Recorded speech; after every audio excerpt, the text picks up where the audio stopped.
વડોદરા મહાનગરપાલિકાની દર શુક્રવારે મળતી સ્થાયી સમિતિની બેઠકમાં તમામ 5 દરખાસ્તોને મંજૂર કરવામાં આવી હતી। બેઠક દરમિયાન નગર વિકાસ કામગીરીના સમયસીમા અને જનહિતના મુદ્દાઓ પર સભ્યો વચ્ચે ચર્ચા કરવામાં આવી હતી। વિસ્તૃત ચર્ચા બાદ બહુમતીથી તમામ દરખાસ્તોને મંજૂરી આપવામાં આવી। સ્થાયી સમિતિના અધ્યક્ષ અને ઉપસ્થિત અધિકારીઓએ જણાવ્યું કે આ દરખાસ્તો શહેરના વિકાસ અને નાગરિકોની સુવિધા માટે મહત્વપૂર્ણ છે અને મંજૂરી બાદ કાર્યાન્વિતની પ્રક્રિયા ત્વરિત હાથ ધરાશે તેમ સ્થાયી અધ્યક્ષે જણાવ્યું હતું।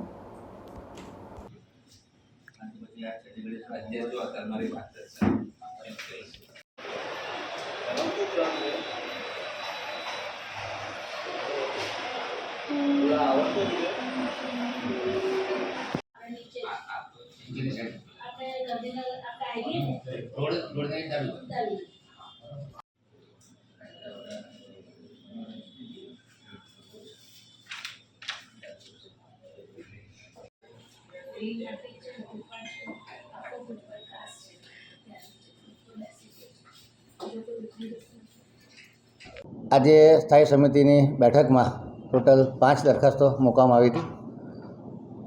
5 દરખાસ્તો મંજૂર કરવામાં આવી છે। કામગીરીની વાત કરીએ તો ફ્યુચરિસ્ટિક પ્લાનિંગ સેલ દ્વારા વડોદરા શહેરના વિવિધ પુલની નજીક લગભગ 12 જેટલા પુલ છે, એની બંને બાજુ ગેબિન વોલ બનાવવાનું જે કામ હતું -14.13% કે જે માર્કેટ રેટથી -21% થાય છે। આ કામ 36,37,57,053 રૂપિયાનો જે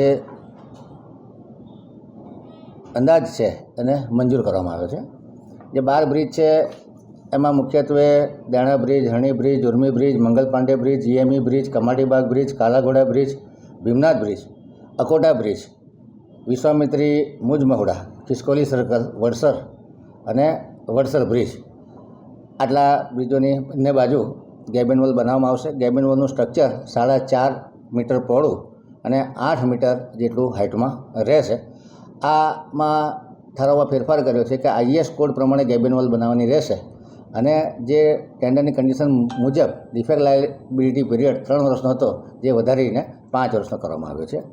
એવી જ રીતે વડોદરા શહેરના વિવિધ સ્થળોએ જે ગેબિન વોલ બનાવે છે જેથી કરીને પ્રોપર્ટીનું રક્ષણ મળે, એ પણ લગભગ 12 જેટલી જગ્યાએ -9.99% ઓછા માર્કેટ રેટથી -17%, એટલે કે 36,42,00,000 રૂપિયાના ખર્ચે આ કામગીરી મંજૂર કરવામાં આવી છે। જેમાં ખાસ કરીને temple view, Rajeshwari harmony, Surabhi Vatika, Jalaramnagar, opposite Ambedkar Bhavan, behind Kamalam, Parshuram Nagar, Bhairavnagar, woods villa, cloud 9, Talsad ગામ અને સ્ટેશન હેડક્વાર્ટર, એમ કરીને 12 જગ્યા પર આ રીતની ગેબિન વોલ બનાવવામાં આવશે। જેનું સ્ટ્રક્ચર વિવિધ બ્રિજોનું સ્ટ્રક્ચર છે એના કરતાં અલગ છે, જેમાં 7.5 મીટર પહોળાઈ અને 11.5 મીટરની હાઇટ લેવામાં આવશે। ક્વોન્ટિટીમાં ફરક છે। આ વિવિધ જગ્યાઓ પર કોઈ જાતના એપ્રોચ રોડ નથી, એટલે સ્પેશિયલ રેમ્પ બનાવવામાં આવશે। મટિરિયલનું હેન્ડલિંગ અને રીહેન્ડલિંગ કરવાની જરૂરિયાત પડતા જે માનવ બળ છે વધુ લગાવવું પડશે, વધુ કર્મચારીઓની જરૂર પડશે, એટલે બંનેના કામમાં લગભગ 4% ફરક છે, પરંતુ ડિફેક્ટ લાયબિલિટી બંને કામની 5 વર્ષ રહેશે અને બંને કામ IS કોડ પ્રમાણે કરવાના રહેશે।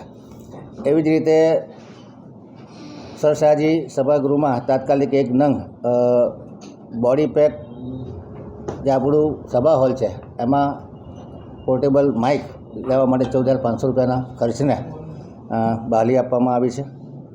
પાણી પુરવઠા શાખા દ્વારા પૂર્વ ઝોનમાં કોન્ટ્રાક્ટ બેઝથી વાર્ષિક ઇજારાથી ઓપરેટર તથા મજૂર માનવદિને લેવાના છે, એ કામને 140 લાખની મર્યાદામાં મંજૂરી આપવામાં આવી છે। મિકેનિકલ ખાતા દ્વારા જે ડ્રમ મિક્સ પ્લાન્ટ છે એના ઓપરેશન મેન્ટેનન્સ માટે જરૂરી સ્ટાફ સહિત 3 વર્ષનો ઇજારો કરવાનો છે। એને પ્રતિ શિફ્ટના 10,016 રૂપિયા પ્રમાણે 1,20,19,200 તથા GST સાથેના કામને મંજૂર કરવામાં આવ્યું છે।